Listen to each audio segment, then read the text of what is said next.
Hey, friendo, Steve here.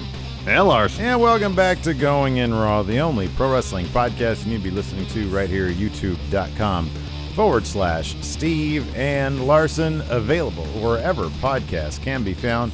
And of course, taped live at the twitch.tv/Steve and Larson. Will be live tomorrow, also at noon Pacific, 3 Eastern, for our WWE Raw recap.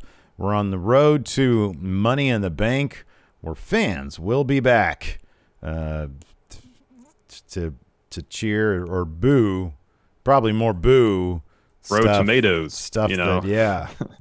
Stuff that's crap. So yeah, shout Even out. what we saw last night at points, throwing tomatoes might be a distinct possibility. Shout out to all the friendos that shared mainly Larson's reaction. I mean, I was giggling like a fool because I realized that I'd won predictions, and Lars was upset. I lost in another entirely lame fashion. Apparently, it was also shared by our good friendos over at Wrestle Talk on their news broadcast today, which is awesome, which is hilarious. Quick programming note: also this Wednesday, Quizzlemania will be represented by the Church of Friendos member Kayla. From Kayla Vision, she'll be representing. She could bring all the gold home. We've got the tag championships. We just need we need Tempest to do the job, do the honors. Bang stunner. Yep. A trivia stunner from Kayla. I want to see it happen. Same. That should be great. So I'll be checking that out on Wednesday because once again, AEW is not running live. I'm sorry. Nope. They're not running live this Wednesday. Are they live on Saturday? Yeah. They are live on Saturday. Yeah, this is the last Saturday. This one that we're gonna. Yeah, this is taped and. Yeah, it's the last taped one for a while. I think everything here on out, I think, is live because Saturday's live, Wednesday's live, and then they're back on the road the Wednesday after. Yeah. So That's everything good live. stuff. Before we get diving into the news, do us a favor, give us a thumbs up, and hit that subscribe button. Helps grow Going In Raw. That'd be awesome. Larson. Yeah. What's in the news?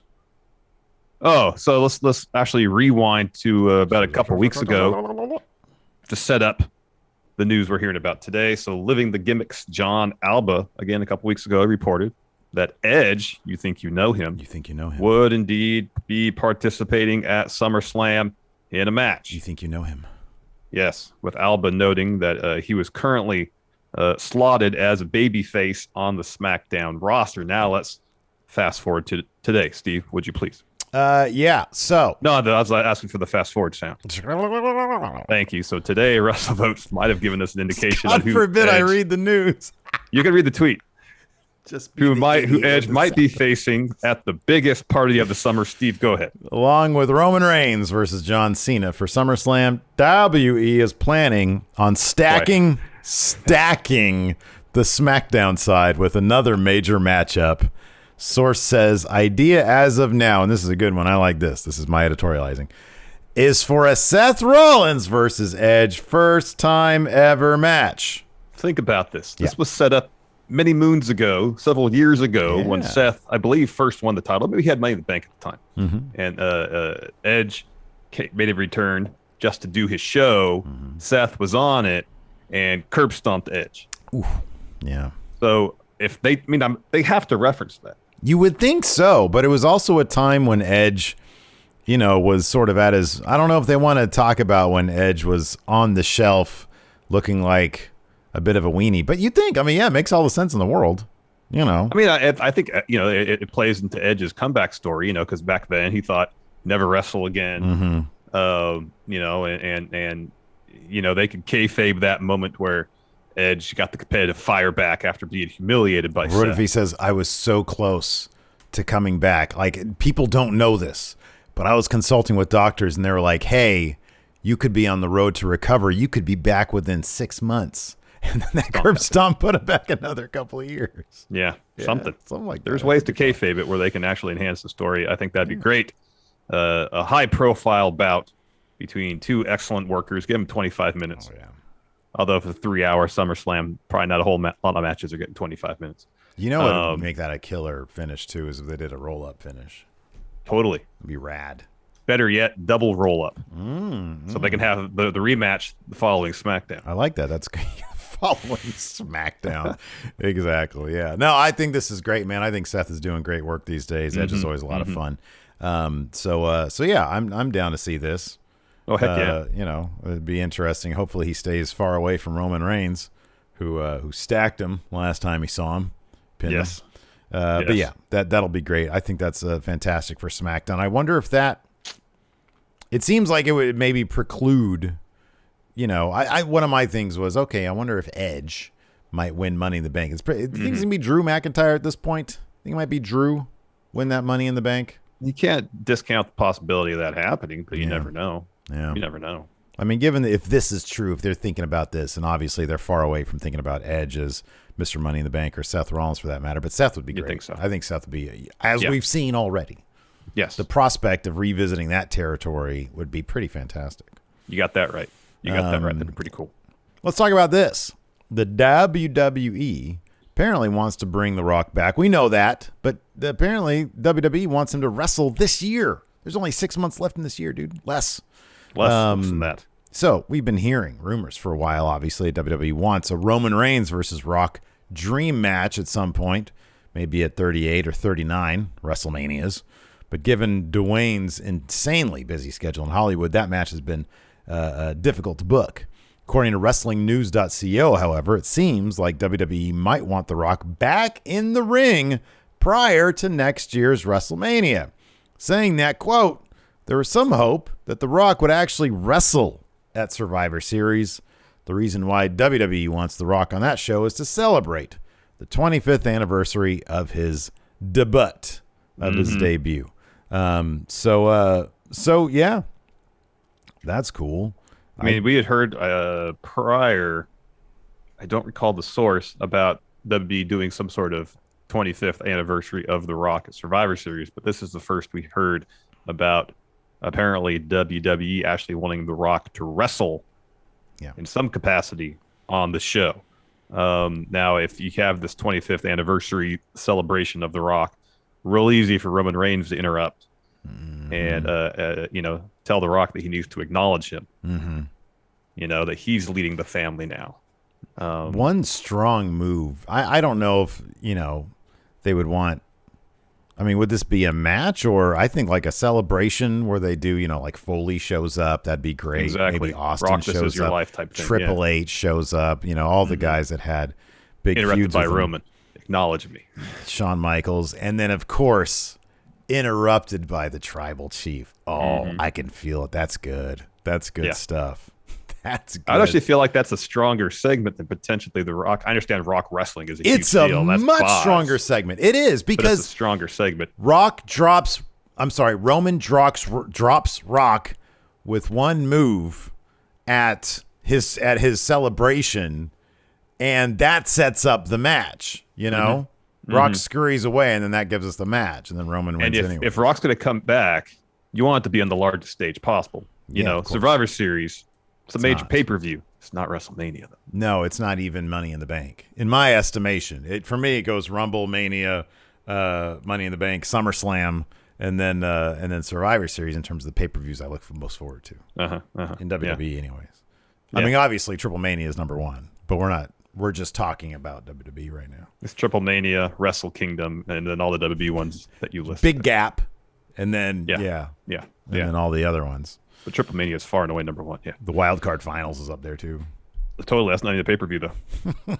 But I agree 100%. It's equal to or greater than a pay-per-view, Larson. Yes. It was that night. It certainly felt that way. I don't even remember what happened, but man, it felt like quite a night. One that we'll never forget. Oh, hey. Speaking of experience that fans will never forget, I think New Japan is trying to offer one coming up here soon because they announced over the weekend that they'll be having their first U.S. show with fans since February of 2020.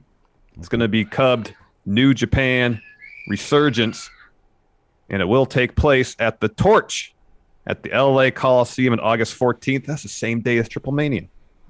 So advertise. Bad move, New Japan Pro Wrestling.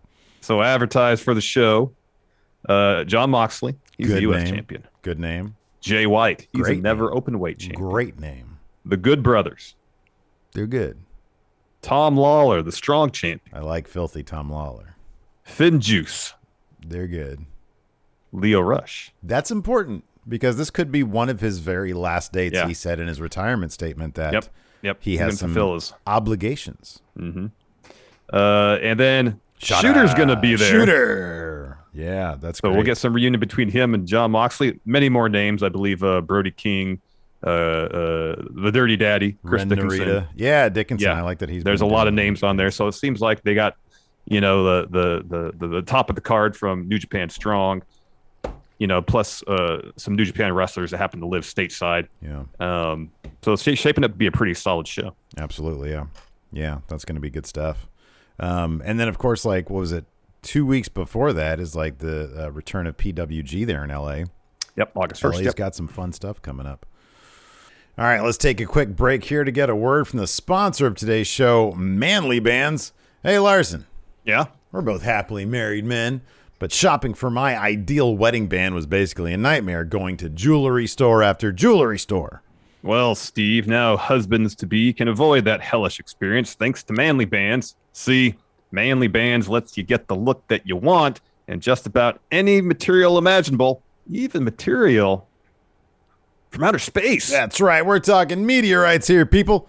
I went with the black zirconium band to replace my old wedding band that I actually lost.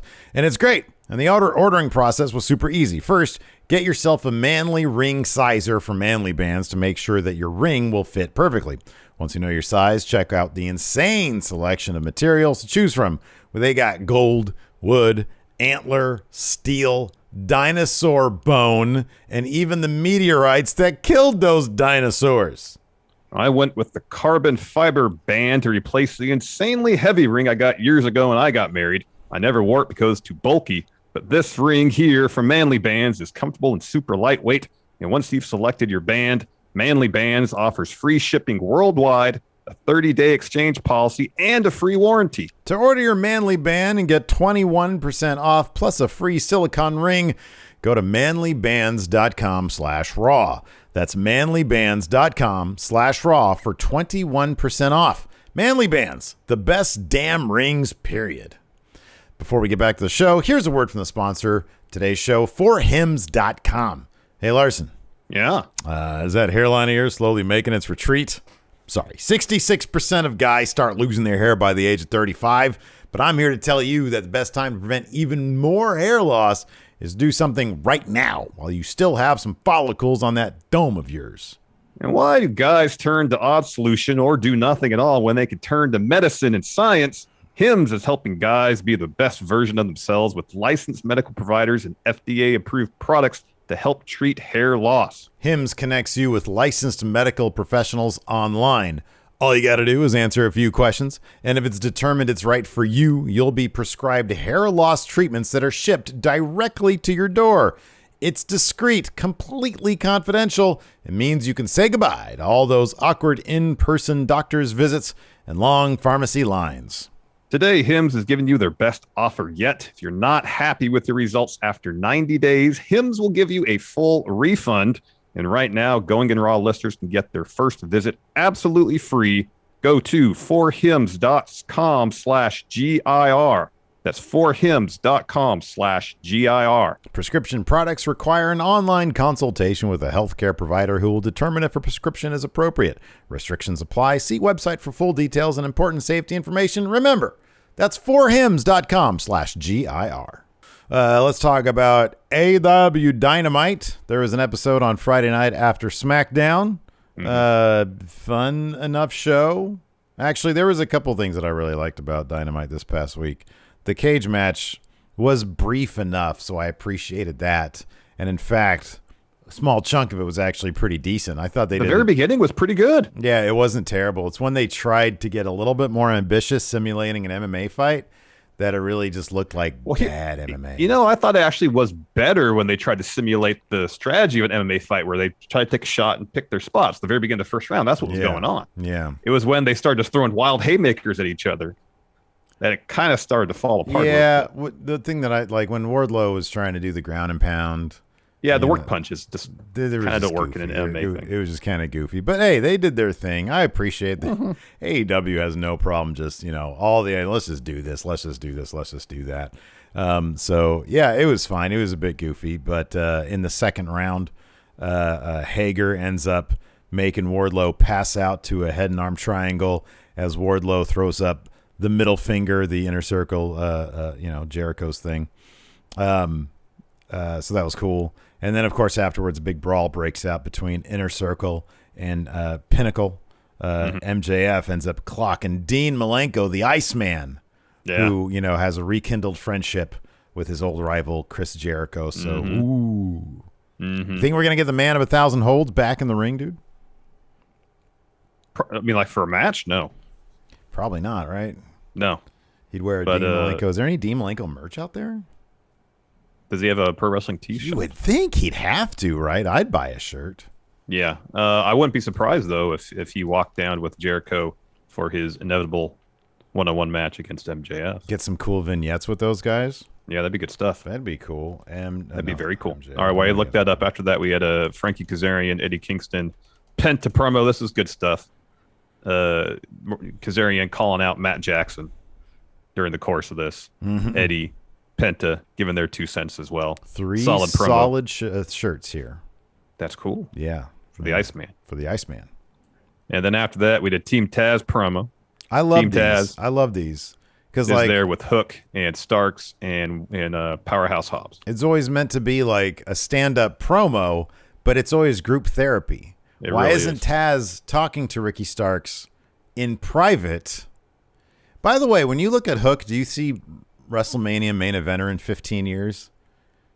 He's a good-looking kid. He's got like so much camera charisma.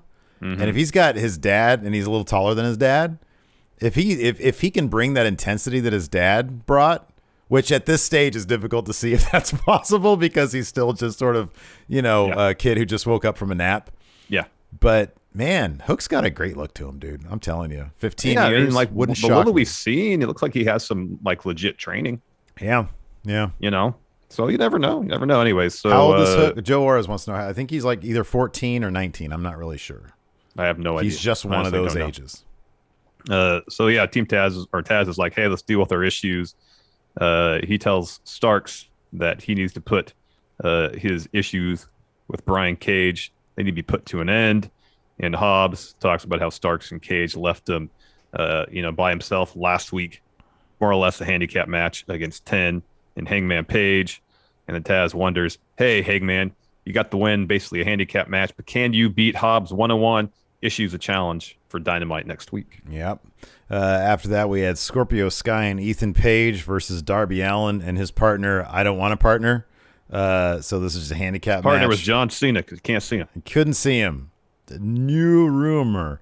Gosh darn it. This is why I don't let you read the news, man. Darby gets wrecked. Darby's getting wrecked. I'm reading your notes now. I didn't take notes for this because it's not a real episode. So according to your notes, Darby gets wrecked. He mounts a comeback. Zip ties Page's feet together. He tumbles out of the ring. Yeah. Hits Sky with a stunner. I'm reading. Sorry. Follows with a coffin drop. Page pulls him off the cover and throws him into the barricade. Page cuts a zip tie, throws Darby into the ring post. Dong. Darby pushes Page off the top, looks for a coffin drop. Sky trips him up. Page hits the Ego's Edge for the win. If Darby pulled off the win here, the Scorpio Sky and Ethan Page would have to go to like NWA or something because you can't lose this match, and I'm glad they didn't. But it's always in doubt with these guys, Yeah. Next, we had Cesar Bononi taking on Orange Cassidy before the bout. The Wingmen got a promo. They're talking crap about Orange Cassidy being a slacker, being lazy, and they're talking about how they're going to fix him up, put him in some expensive clothes, and we see this play out during the match. You know what I really appreciate is that because, the obvious comparison everybody makes with AEW is that it's WCW 2.0. Yeah. WCW would never have – they would have allowed this on TV, but they never would have embraced it the way AEW really embraces silly things like the Wingmen because this is great. It's funny. A bunch of nobodies, and they're hilarious. They're great. I really love this, and I loved so much about this match. It was just pure fun, and it is the one thing really that was. WCW never would have embraced anything like this. It'd be like, okay, well, this is just gonna, maybe it'll get a spot on Thunder or something, but you can always tell it's sort of just the thing that's sort of the side note. Hey, we need to fill time, but they gave this a big chunk of time. Orange Cassidy's a big deal. And I thought it's great. I really love this stuff. It was a lot of fun. Before we get to the beats of the match, apparently Hook is 22. Oh, wow. Okay. 22. So early on, Benoni tosses Cassidy out of the ring, tosses him across the ring. Orange rolls out of the ring, and then Nick Nemeth and Peter Avalon are spraying him with spray tan. Avalon's giving Orange a faux hawk. They put Orange back in the ring slightly after that. Benoni boots Orange out. Again, wingmen trying to mess with his hair. They're brushing it. They put Nick Nemeth's sparkly, shiny blazer on him. Yeah, the spray tan. Yeah. So then later on, Cassidy trips Benoni out of the ring, looks for a plancha. Instead, he gets caught by Benoni, gets tossed back in the ring. Best friends come in, and then Chuck and Trent help Orange do like a pretty crazy kind of assisted tope. Neat, yeah. That takes out the wingmen. Orange then hits a stun dog and a swinging DDT on Benoni. Orange then takes out the wingmen individually with orange punches. Escapes a pump handle slam from Benoni, hits him with an orange punch to get the win. And after the match, Peter Avalon is cradling Cesar Benoni in his arms, wailing away. He's just crying and screaming. It's like a Klingon died. It was pretty funny. This was hilarious, and they're all just sort of looking at them, and it's great. The ref kept on holding up Orange's hand, and he just ends up shoulder leaning, and he puts it back up. It was really fun stuff, and I love that this is on TV in a prominent spot. Definitely. Yeah, I really got a kick out of this. It was it tickled me pretty much. Same. Jungle Boy, I don't know, I can't talk right now. Jungle Boy had an interview. It was Marvez. He was about to ask him a question. Looks like he was just showing up at the arena.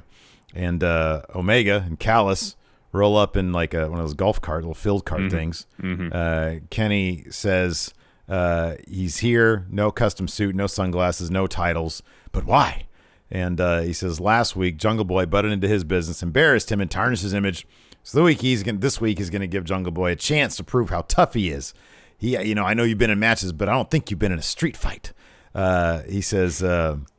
Says I packed the picnic for us. Inside my basket is one knuckle sandwich for Jungle Boy, another knuckle sandwich for Jungle Boy.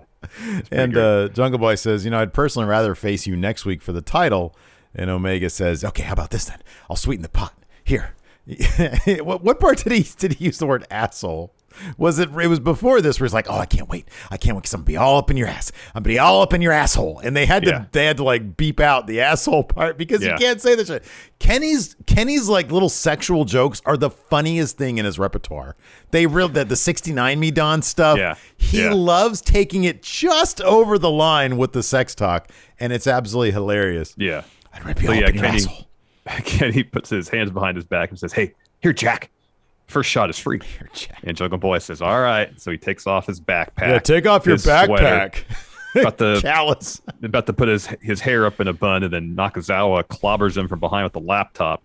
Kenny gets in like 2 shots. Jungle Boy fends him off, like rams him into a garbage can. And then Don Callis and Kenny hop in the field cart and drive off. Yeah, it was really good. Yeah, I love that. Kenny Nakazawa tried to get in the golf cart, and Kenny boots him. Boots him out. And to sort of sacrifice him, I love it. I love it. It was good. Kenny's cracking me up these days. Yeah, he's doing good work. He's doing great work. After that, we had a Matt Hardy interview. He says he had a handshake deal with Christian to join Hardy family office, but now because he betrayed that deal, he's paying the repercussions. He said, yes, Christian made a miraculous comeback, but if he keeps it up, he's not going to have a happy ending. And then Christian tries to attack him. And then Hardy family office like pushes him into this enclosure with the gate and locks him in there. And Hardy says, I'll give you an out. Retire. I'll even fund it. Cuts him a check. Gives it to him.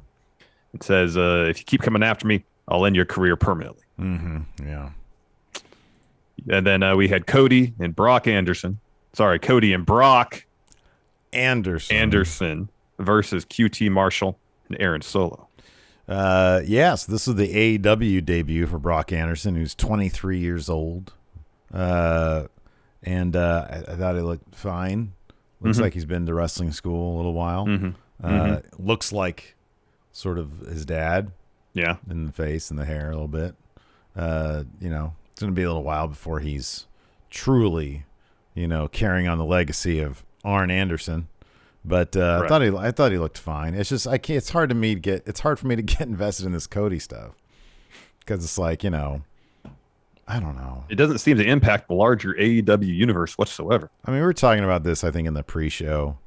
It's like you've got Cody versus any number. Like, what if Andrade came in and, like, you know, interrupted a Cody bit?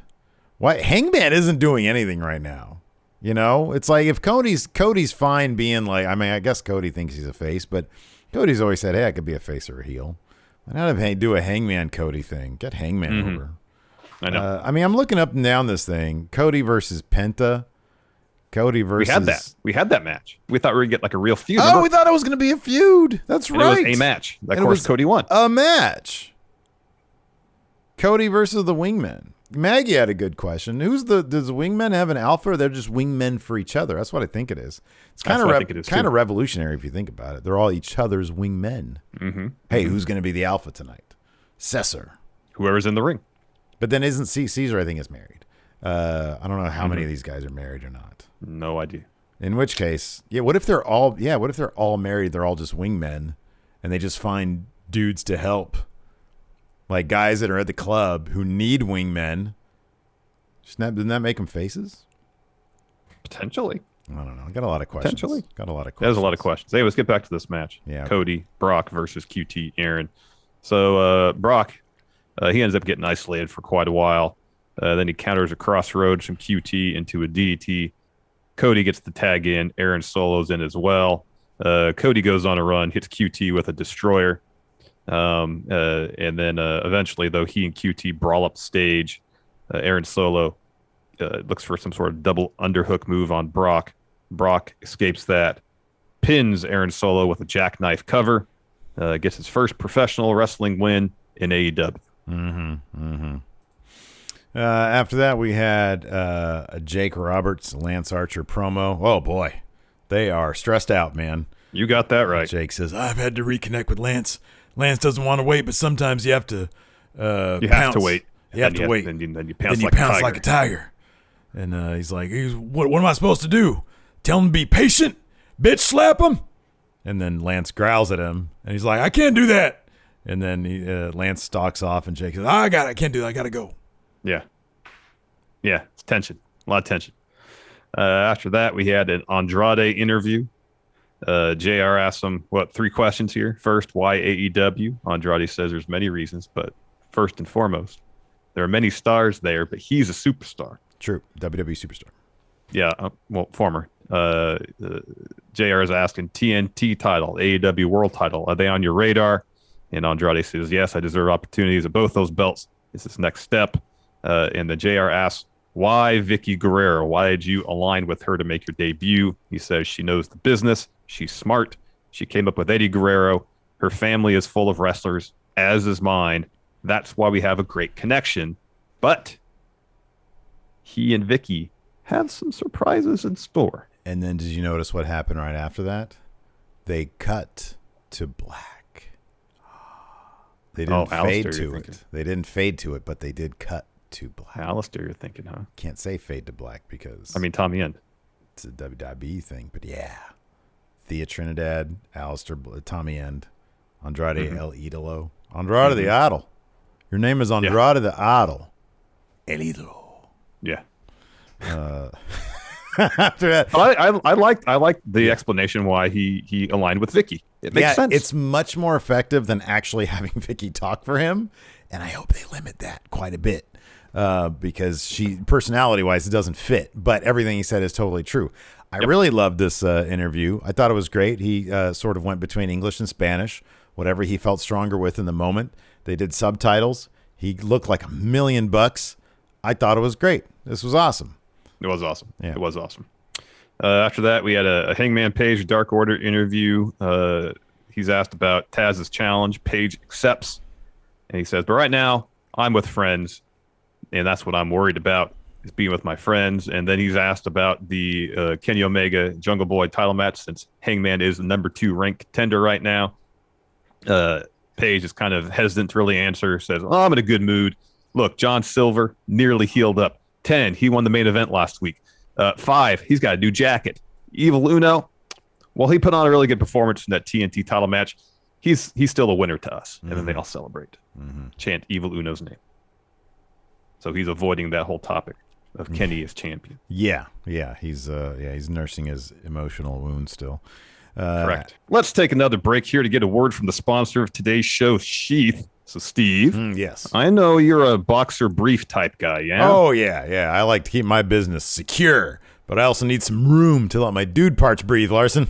All right, yeah. Well, let me tell you about these Sheath boxer briefs I got on right now. They're designed to keep your man bits off your legs. See, listen to this. Sheath has 3 individual compartments. See, I got some right here. Oh. To keep everything down there separate and cool and comfortable, think of it this way. Sheath has got this little inverted kangaroo pouch here for your Joey to keep you from sticking to your thigh. Yeah, I definitely don't like when things get sticky down there, unless otherwise intended. Well, Sheath's got a modern ergonomic design that's intended to prevent skin-on-skin contact for extended periods of time, which can cause heat and sweat. And when you put heat and sweat together, what do you get, Steve? You get the funk, man. You get that junk funk. Nobody likes junk funk. No, you're correct there, but Sheath prevents all that because everything down there is separate. That means no smelly undercarriage, and that means you'll chafe and readjust way less. So if you want to keep your front area cool and comfortable, go to sheathunderwear.com/raw for 20% off your order today. That's SHEATH underwear.com/raw. Make sure to use promo code RAW at checkout. Trust us, you'll be doing your junk a favor by going to sheathunderwear.com/raw for 20% off. Again, sheathunderwear.com/raw for 20% off. And before we get back to the show, let's get in a word from the sponsor of today's show, Liquid Death. Yeah. Wait, what? Hold on a second. Is that a beer you got there? Why don't I have a beer? I want a beer. Where's my beer? Well, it's funny you mentioned that. So the other day I was helping my parents out with something. I rolled in my car with this right here, my cup holder. My mom asked me, Larson, do you have a beer in your cup holder? And I told her, Mom, no, this is no beer. This is Liquid Death. And the water within this can is totally going to murder, death, kill my thirst. Okay, I'm pretty sure you didn't say that to your mom, Larson. Oh, I most certainly did. And then I gave her a can of Liquid Death, too. And she was saying MDK all day to her thirst as well.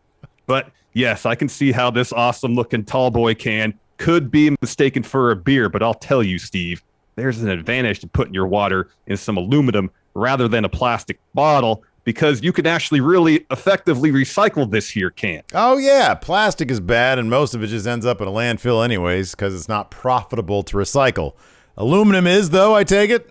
Yeah, man. Recycling centers actually make $1 and a cent off recycling aluminum, and Liquid Death also donates 10% of their profits with every can sold to help kill plastic pollution. So if you want to murder, death, kill your thirst, go to liquiddeath.com/GIR to get a free set of cozies with your first order of any case of water. Oh, yeah, that's good. Or you can grab some at a Whole Foods or 7-Eleven too. You can do that as well. Very refreshing. After that, we've got Penelope Ford versus Julia Hart. This is a fun enough match. Penelope Ford ends up tapping out Julia Hart with the death lock, but she won't give it up even after she taps out. Varsity Blondes come in because you can't really put your hands on a woman. They just sort of fret. They're like, oh, stop doing that, please. And eventually she lets go. Miro walks out. He wants to know where Kip is. Ford's out there, outnumbered 3-1, but he's here. God's favorite champ. I want to give thanks to my wife for being hot. Asks Varsity Blondes if they know all that Ford has been through, her wedding being interrupted, her husband being injured. He attacks the Blondes. Refs come out to break it up. Yeah, he lays into Pillman especially. He tosses Griff out and then really goes after Pillman. Yeah, it's going to be a thing. Yeah, they're going to have it. I think they already announced TNT title match. Thanks to my wife for upcoming being hot. Dynamite. That God's favorite champion line. Gosh, that killed me. Miro's so good on the mic. I mean, the commentary made a good point. It's like, hey, it was Miro that injured Kip. Miro's the reason that Ford's husband is not there, and yet he's coming out there to defend her honor. He's crazy. That's so why. Good. He's nuts. It's great. It's awesome. It's absolutely great. So after that, we were supposed to have a Britt Baker interview. Now I can't talk. Britt Baker. So Vicky interrupts pretty much immediately. She says she smells onions and cheese, and says the only thing Britt has showed since winning the title is that she's happiest eating cheeseburgers. Who isn't? But then Vicky says, I'm not happy because I want the title on Nyla Rose. And Britt sarcastically says, oh, we should just give it to her then because she wants it. And Vicky goes, no, I want a match. And Britt says, we're not playing games. We're not playing old maid here. Get out. I've got an interview to do. And then Vicky reminds them that she brought in Andrade. So Tony Khan owes her a favor. So with his approval, she's setting up the match between Britt and Rebel and Nyla and herself. So Vicky leaves, and Britt and Rebel just start laughing. Rebel's laugh is great. After that, we had this great Santana Ortiz FTR video really package. This was awesome, and I'm really looking forward to this match. They didn't announce this for Saturday. This is going to happen down the line when there's real fans there, right? I would think so. I mean, it would have to because there's only one more episode without fans. Yeah, I'm looking forward to this. This is going to be killer. Yeah. We had a Mark Sterling, Jade Cargill promo. He announced a deal with the Four Seasons in Toronto. She's still focused on wrestling. And she says, sort of doing the Britt Baker thing, which is like, you can catch me on all the AEW shows where I'm going to continue to pad my rankings. Then we got our main event. Penta, the Elite Hunter Kazarian, and Eddie Kingston versus Matt Jackson and the Good Brothers. This is tons of fun right here, man. Yeah, it was tons of fun. So towards the end, Matt is just getting absolutely wrecked. He's a package pile driver from Penta, a Saito suplex from Eddie Kingston, and then Angel's Wings from Kazarian. Basically eats all the finishes. And then Gallows comes in, breaks that up. So Carl and Pentagon, I believe, are the legal competitors. So Carl escapes the package pile. I mean, it's hard to tell in this match because I kind of feel like it was Rick Knox.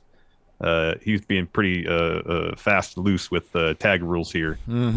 So I think, they were in. So yeah, Carl escapes package pile driver, hits a neck breaker. Good Brothers then hit a bunch of double team moves on Pentagon. Look for a magic killer. Kazarian breaks that up. He ends up eating a super kick from Matt Jackson. Eddie drops Matt with a half and half suplex. Anderson boots Eddie from the ring, and then Pentagon hits Anderson with a backstabber. He goes up top. Nick Jackson, who was supposed to be not in the venue, they said he was like doing some board meeting stuff, runs out, takes the cold spray to Pentagon's face, and he falls off the top. Carl Anderson then hits this great looking like leaping neck breaker off the top. It was great to get the win. Yeah, look awesome. Fun episode. Next week's this week's Saturday Dynamite should be cool, and then it'll be interesting, man. We're back on the road, and it should be cool. We got a Raw preview. No, we don't. They don't announce anything. Nothing. Nothing on .com. Nothing on Twitter. Nothing. All right, let me check. I know how to find this stuff. WWE. I just put that in on Twitter. Let's see what comes up here. Okay. Yep. Nothing, huh? Oh no! Here we go. Yeah, an hour ago, WWE's Twitter account. After coming up short at Hell in a Cell, what's next for Drew McIntyre? It's not even a Raw preview though. It just sort of is like a picture of him in front of the cage. Just a question. It's engagement right there. Yeah, virtual. That's pretty much all it is. Who should be the next to step up to Bob Lashley? Another question they just asked. There's a clip of The Rock. Yeah, this is really some pictures of the Warrior. Nothing, man. Nothing. So I told you, nothing. Got to see with mine own eyes. But we do have some questions. Shall we answer them? Yeah, let's go ahead and answer some questions because there's no preview. There's no Raw preview. What's going on there? Let's answer some questions. They haven't even written it. That's what's going on. 100%. They're like, okay, should we give him good shit today, or should we wait longer for good shit? Yeah, no, it's the constant struggle. What do you think, Bruce? I'm sorry. What do you think, Vince? Well, Bruce, what do you think? Oh, I don't know. Whatever you want to do. All right, questions. Here we go. Questions. First, from Sean Lathrop. Who is more likely to win this match? WWE Charlotte or AEW Cody? So in a match between Charlotte and Cody. Oh, wow. Depends where it's taking place. Like neutral territory, the negative zone.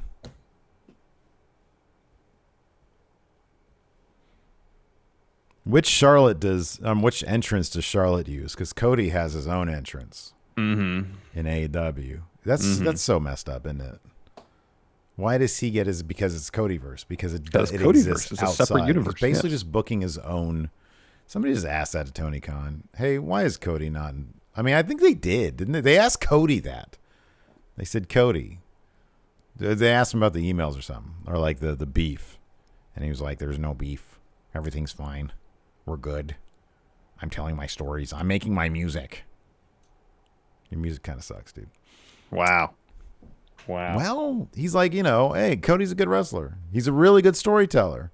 Can be, yeah. I don't want to see him against QT Marshall. No, I get that. I get that. See that. I get that. Double pin. Or a dusty finish. Have a dusty finish. Oh, there you go. Yeah. Time limit draw. Something like that. Time limit draw. A Broadway. Oh, yeah. There you go. A Broadway, Larson. B-Man, Patrick Sparks. What basketball coaches would make the best managers to wrestlers? Pop. 1,000%. Because he knows that wrestling is a wrestler's game. Next, Stan Van. Because I want to see him out there like busting pile drivers, showing people how to do it. I know. He's probably got fast punches, really fast punches, because we've seen his handles. His handles, yeah. Here's what you do. And then those are top two contenders. Dalen Dula says, over the past few nights, your neighbor has been launching fireworks in their front yard. Steve's already very upset about that. I can't stand that. You've been inspired by the displays and decided to launch some of your own. What pro wrestler do you ask to help you set up a huge pyro display to impress your friends and neighbors? Cody. Doesn't he have like the most elaborate AEW? No, at the last show, he didn't have any memorable pyro. Oh, yeah. He was trying to like sweep that one under the rug like immediately. Part of me want to say the Dudley Boys, because they always had those two like bottle rockets that always shoot up. I hated it when I was there from the opposite sides of the ramp. I was like, what the fuck? They always had a bunch of pyro in WWE. That's true. Yeah. That's good. The Dudley's good answer. Some of the most memorable pyro. Or if you want like actual fire, then Kane. Oh, yeah, that's good. The wonder of the... Blake Elizondo, how will WWE laugh off their creative failures last night? Who's going to pretend that the table hood is lethal and deserves the DQ? You think they're going to reference how terrible that finish was? No, they're probably just going to run away from that as fast as they sometimes they do like an opening thing where everybody's talking, like they'll show little tweets like showing people talking about how great the show was. They should totally do that, but just run that segment of you saying, what the fuck happened there? The fucking match. Upset. How was that a fucking DQ? That was amazing. That was great. Man can only take so much when he loses predictions and such a underwhelming manner. It's becoming ridiculous at this point. It really is. Like Impact was like, the straw that broke the camel's back. This, like, what's after the straw? Whatever that is. That's what's happening now. The last. I mean, it's like every pay-per-view. It's an incident almost on par with Otis winning Money in the Bank. That's what it is. Yeah, right. It is. No, it totally is. It totally is. Anthony Tobias, who do you guys want to see on the men and women's side for Money in the Bank? Who should win it, and who's your dark horse? Who do I want to see win Money in the Bank? I'll put this name out there for a dark horse. Karrion Kross. Ooh. Imagine if he makes his main roster debut in Money in the Bank and wins it while still being NXT champion. No, I don't like it. But because I don't like him very much. The dude has cry face all the time. Samoa Joe is my dark horse. They clear him like in the next month. No, I don't even like that as an answer. My dark horse would be Keith Lee, simply because we haven't seen him in months. Yeah, we haven't seen him in ages. Let's see here. Who do I like? You know what? I say give it to Apollo Crews. I think he's been doing really good work. He's got that big Commander Aziz with him. I think he'd be a formidable. But the problem, of course, he's on SmackDown. But then they got the draft. So put him over there on Raw. Just have Roman Reigns win. Have him win Money in the Bank. That'd be amazing. That'd be great. I still think they should give it to either Jimmy or Jay. I think that's the most captivating and interesting storyline proposition there. I think my big answer would be Seth. I think that'd be so much fun. I could see when fans come back. So the fans might start siding with Seth because he's just doing a lot of fun stuff now. Yeah, he's being really entertaining. On the women's side, let's see here. Oh, it's Shayna, and she moves to SmackDown. She leaves. They split her and Nia and Reggie. Like Shayna just goes to SmackDown. Nia stays on Raw, and Shayna should challenge Bianca Belair. I think that'd be terrific. That would be good. I wouldn't be surprised if Alexa got it either. Blah, you're totally right. Yeah, wouldn't be surprised at all. Dark horse on the women's side. Eva Marie. Oh my God, that is such a likely possibility too. That is so likely. Gareth says, would you ever consider interviewing a referee? What types of questions would you like to ask them in particular? Yeah, heck yeah. That'd be outstanding. Explain to me the rules.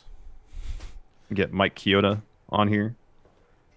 How much do they know going into a match, like in terms of spots, finish, stuff like that, you know? What's the closest you've ever come to like having to do a botchy shoot finish? Like, you know, when they do 1, 2, like, man,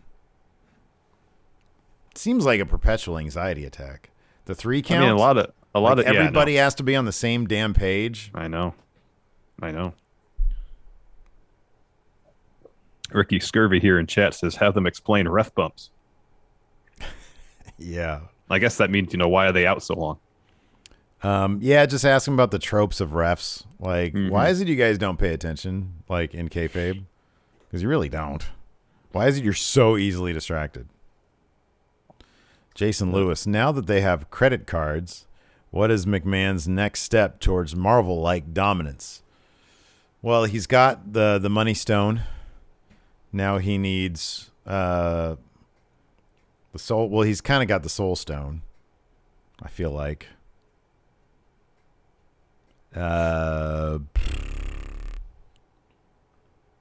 Raw's 3 hours long, so he has the Time Stone. He's able to bend time during Raw. To make 3 hours feel like 8 hours. What's some more of the Infinity Stones? There's the Mind Stone. So he needs that. He kind of has that with Thunderdome because he can control the reaction his superstars get. Great. Well, that's sort of the Reality Stone, I think. Oh, all right. He's creating the reality there. Fair enough. The Mind Stone. I'm trying to think why he would have the Mind Stone or why he wouldn't have the Mind Stone. He definitely doesn't have the Creative Stone. Yeah, maybe he doesn't have the Soul Stone. Travis L.A. says, being a Rosemary fan, do you ever see her leaving Impact Wrestling or forever being in Impact since they know how to write her well? I don't know what she wants. I don't know. I'm sure there are probably stories or interviews out there where she's discussed possibilities for working at other companies, maybe having talks with other companies. She's been in Impact for a long time. I mean, she's worked in other places. Of course, she worked at AAA that one time when what's-her-face like ripped her arm out. That was rough. I love Rosemary. I think she's absolutely terrific. So I don't know. I could see her maybe being like a coach at the Performance Center at some point. It's entirely possible. Not shock me at all. Yeah. Nick Kyle has another Money in the Bank pick question. Just in terms of early predictions. Kind of answered that already. Dungeon Master of Puppets, is Roman versus Ray being moved to SmackDown a sign of things to come for the tug of war between NBC and Fox? I don't know how much more heated like things are going to get. I mean, Vince, say what you will about Vince, he's good at maintaining relationships. So there are things they might do that are going to piss people off. It's still relatively early in the Fox deal. So, and this is sort of the highest profile time when there's been two suitors for their programming. Yes. So there's going to be, road bumps along the way. Definitely. Speed bumps along the way. And you've got to hope with, during the course of their relationship, if both assuming they want it to continue, they can manage that balance between making both broadcast partners happy and still doing the shows they want to do. We'll see if that actually happens. NJWP, what's better, a crap match with a great finish or a great match with a crap finish? I mean, neither is ideal. I'd say this. For me, it's a crap match with a great finish. Because as we saw last night, there was at least one instance. You could make the case for three, but at least one definitive instance in the main event of a great match that had a crap finish. And that's what sticks with you. If you have a so-so match or even a crap match that just has a great finish, that's kind of what sticks with you, Yeah. It's like, and we'd even review it as such, like, yeah, the match is whatever, but man, this was what cool. A finish. Yeah. What a finish. Totally. Yeah. Yeah. Or was I Samuel Abronkowitz? What would be the three things that would make Raw worth watching tonight? Money in the Bank qualifying matches. Yeah. More Kofi MVP Bobby Lashley. Yep. I'm very interested in that. And then more RK Bro New Day. Yeah. That'd be good. Stuff. Loop RK Bro into the MVP Lashley stuff somehow. There you go. Will Combs power rank top 5 dream matches for Andrade and AEW. Off the top of my head, of course, you got Kenny, you got Penta, you got Ray Phoenix, you got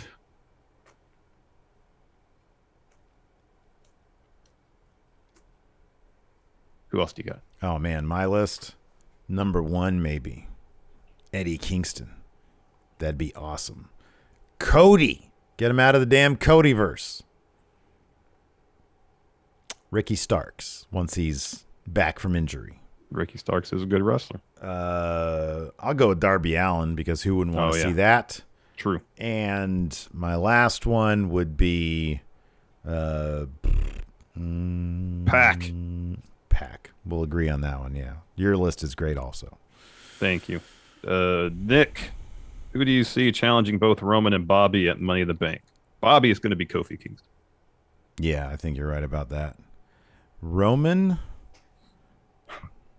And would they try to do Ray again? I don't see how. It was such a definitive end. Yeah, it was. It was a definitive end. But it's possible. I don't know. Maybe it'll be Jimmy. Maybe that's where they'll do the acknowledgement. Could you imagine if it was Roman versus Jimmy, but then Jay wins Money in the Bank? At the end of the match, Roman is he's pretty badly hurt, and he's like yelling at Jimmy to acknowledge him. Jimmy super kicks him, and then Jay comes down with Money in the Bank. Mm-hmm. That's like attacking. That's like that scene in Infinity War or whatever it's called when they attack Thanos, and they let him slip away. Oh. That's scary. Like the whole time you're like, oh, get that damn glove. I know. Ooh. I know. That's scary. Blake Elizondo, after coming up short at Hell in a Cell, what's next for Drew McIntyre? I mean, that's just what it says in WWE's tweet. Well, that's Robert literally Mason. WWE's tweet. That's funny. Robert Mason has a similar question. What do you do with Drew up until the Rumble? Have him feud with Sheamus some more. I kind of feel like there's unfinished business there. Oh, I agree. Absolutely. Yeah, Drew can go after the United States Championship. Kerry Harrell. Hey, friendos, what 5 WWE superstars would be the best to run WWE a la AEW? So what 5 WWE superstars would make the best executive vice president? Kevin Owens and Sami Zayn. Yes. Daniel Bryan. I know Bryan. he's not technically signed right now. I think Seth would be pretty good. I feel like he's got a good Seth creative would be mind. very good. Yeah. And then I'm going to throw this name out there. Only because one time he spoke up about concussions in the back, and it's Baron Corbin. Baron Corbin. Yeah. Nick, who do you want to see move brands during the draft? I feel like Drew McIntyre has to go to SmackDown. He's kind of done everything he do on Raw. Ooh, but there's that. He can't beat Roman, though. What's he going to do? I don't know what he can do there. What is up with the sun today? Yeah, you're like in it's overcast, that's why. Yeah. It's weird when it's overcast. I'm blown out more here. It's weird. Oh, Bray on creative in WWE. That's a good one. Who said that? I think Bailey would be good on creative too. Bailey and Sasha. That's a good one too. Yeah, that's good.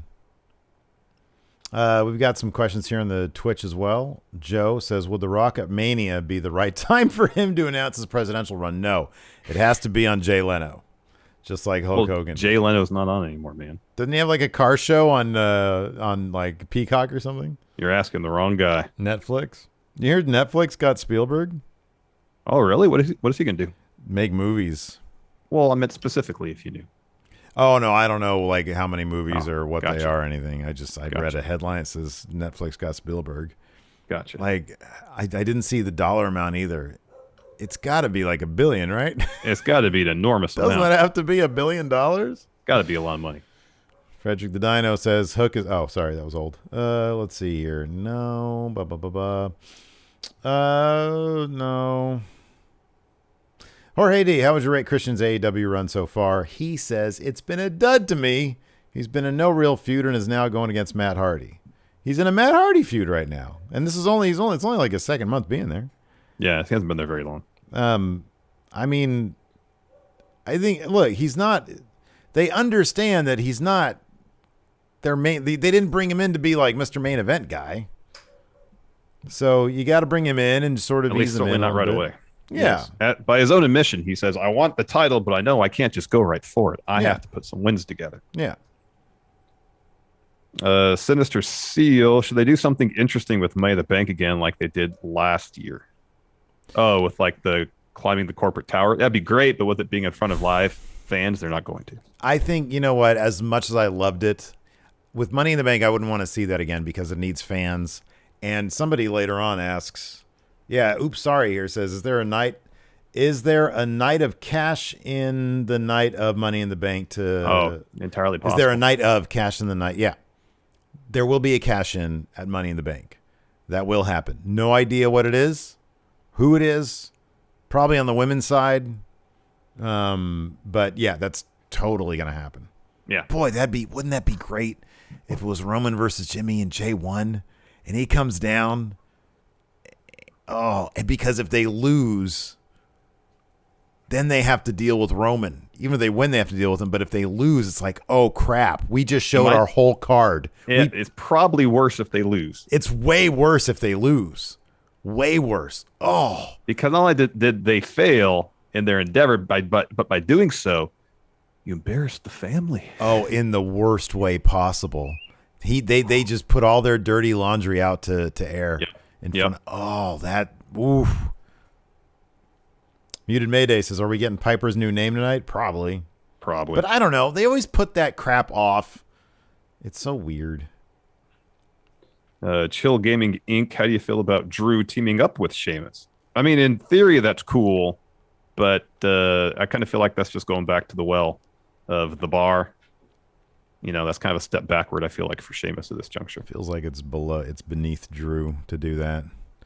The Aussie says, Jericho just released the dates for Fozzy in the UK, all early December. That's cool. Okay, so after Full Gear then. Yeah.